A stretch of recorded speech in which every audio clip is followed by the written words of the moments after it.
Mais les idées que je porte pour vous ne passeront jamais aussi longtemps qu'il y aura un souffle de liberté, c'est-à-dire aussi longtemps qu'il y aura un être humain pour regarder l'horizon. Cette force s'est construite sur la base de ces 230 000 personnes qui, dorénavant, appuient la candidature que je porte et le programme L'Avenir en commun. 700 volontaires entre les deux villes se sont rassemblés pour permettre que ces réunions aient lieu, en plus des professionnels qui nous aident. Oui, ce n'est pas un meeting comme les autres. Il n'est pas comme les autres, à cause, bien sûr, de la forme. Il y a cet hologramme, et j'ai vu qu'il y avait des pisse-bougons qui trouvaient que ça faisait trop showbiz. Mais enfin, il faut qu'un message politique émancipateur et quelque peu éclaireur s'appuie sur des techniques qui sont celles de notre temps, qui fassent rêver, qui fassent sourire. Car bien sûr, personne n'est dupe à Paris, je vous rassure du fait que je n'y suis pas. Moi, je n'ai que moi comme clone, j'en connais d'autres qui sont les clones d'autres.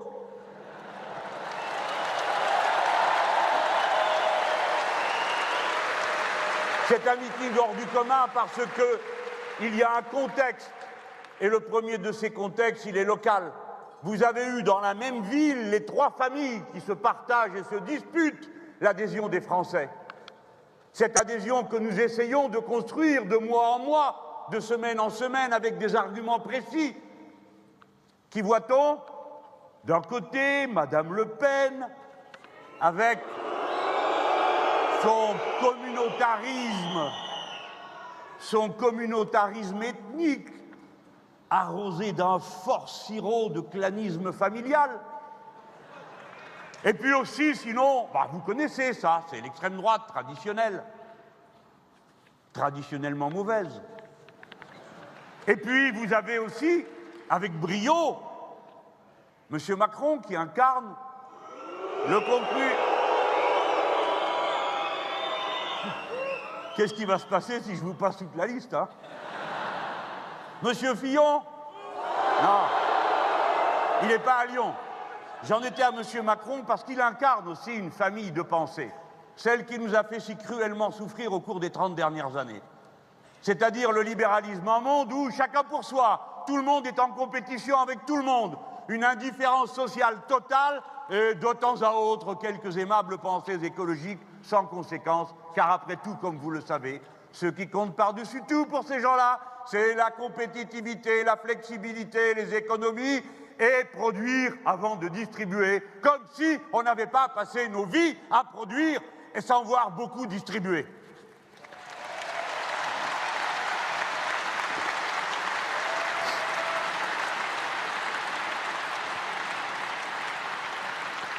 C'est à vous de choisir.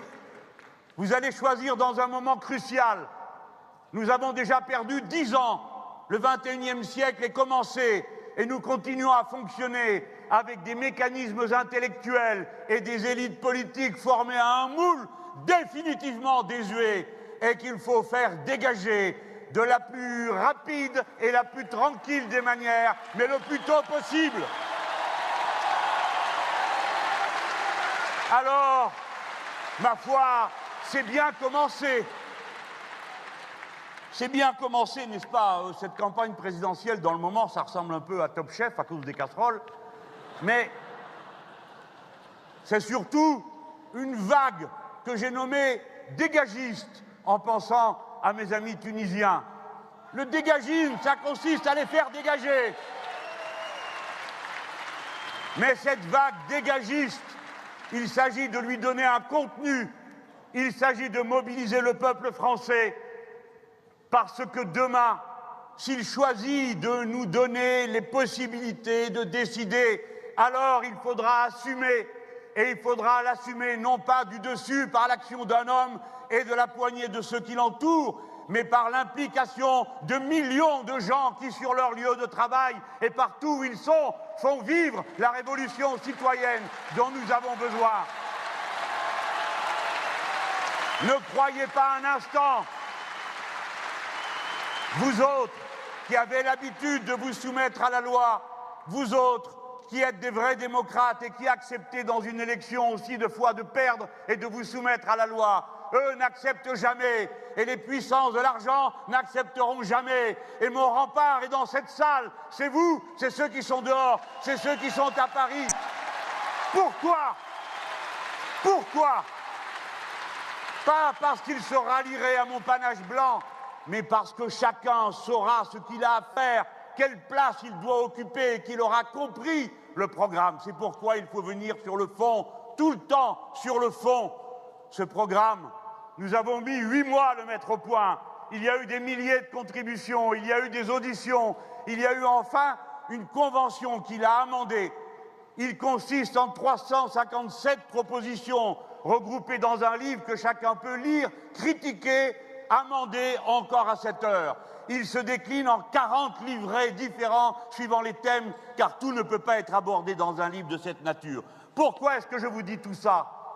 Parce que notre rassemblement doit reposer sur de la conscience, de l'éducation, et non pas sur des enthousiasmes soudains, sur des champignons hallucinogènes qui poussent dans la jungle politique, des bulles médiatiques. C'est le prix de l'efficacité. Comment? 78 jours avant l'élection présidentielle, où vous allez vous engager compte tenu de ce qu'est la monarchie présidentielle, qui est déjà passée dans des mains mal assurées. Pendant 10 ans, passant à côté de tout, ou presque. Rappelez-vous que le mandat de 5 ans qui arrive est celui où vont se poser des questions décisives pour l'avenir de notre pays, mais du monde à l'intérieur duquel il prend place. C'est pendant ces 5 ans-là que va venir le prochain traité européen. C'est pendant ces 5 ans-là que va venir le traité de libre commerce avec les États-Unis d'Amérique et le traité de libre commerce avec le Canada, à partir desquels il n'y a plus aucune politique économique indépendante possible. Dans ces conditions, il vous faut choisir avec soin et savoir si vous voulez continuer ou si vous voulez rompre. Et c'est cette rupture qu'incarne le programme L'Avenir en commun. Je trouve incroyable que 78 jours avant qu'ait lieu cette élection, on en soit encore à courir après des gens qui rentrent par une porte, sortent par l'autre, à mesure qu'ils se font dégager et ne laissent derrière eux aucun outil pour qu'on puisse discuter. Où sont leurs programmes? Ça suffit. Donnez-les. Dites ce que vous comptez faire. Pas quelques phrases, par-ci, par-là, émaillées de bonnes intentions. Expliquez-nous les articulations de tous ces programmes que nous entendons, qui ne sont pas des programmes, mais des mesures qui sont proposées et qui ne sont articulées avec aucune cohérence. Dites-moi comment on peut faire ceci, cela, donner ceci, cela, lancer tel ou tel plan. Aussi longtemps que vous resterez dans les traités budgétaires européens, aucune politique progressiste n'est possible. Il faut sortir des traités. C'est la condition préalable du changement. Et bien sûr, il faut le faire dans des conditions qui soient conformes à la vocation de notre patrie, non pas tout seul dans un coin, se sauvant en catimini, mais en expliquant, en négociant, en entraînant. Mais si l'on n'entend pas la protestation du peuple français, dont on a ruiné l'industrie, appauvri le peuple comme il l'est aujourd'hui, alors ou on change ou on part. Et il faut que tout le monde le sache pour que tout le monde comprenne bien qu'on ne peut faire autre chose que de changer.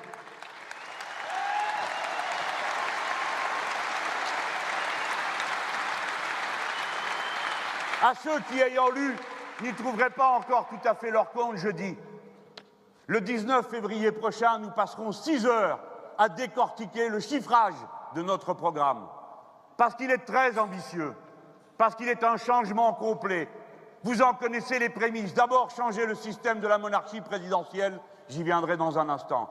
Deuxièmement, procéder à un partage des richesses assez profond pour que le déséquilibre qui s'est accumulé, au terme duquel il y a plus de milliardaires et de millionnaires dans ce pays, tandis qu'il y a 9 millions de pauvres, 148 000 personnes qui n'ont plus d'adresse, 2 millions de personnes qui attendent un logement et toutes ces choses qui brisent et pourrissent la vie des gens sans aucune raison alors que la patrie est si riche.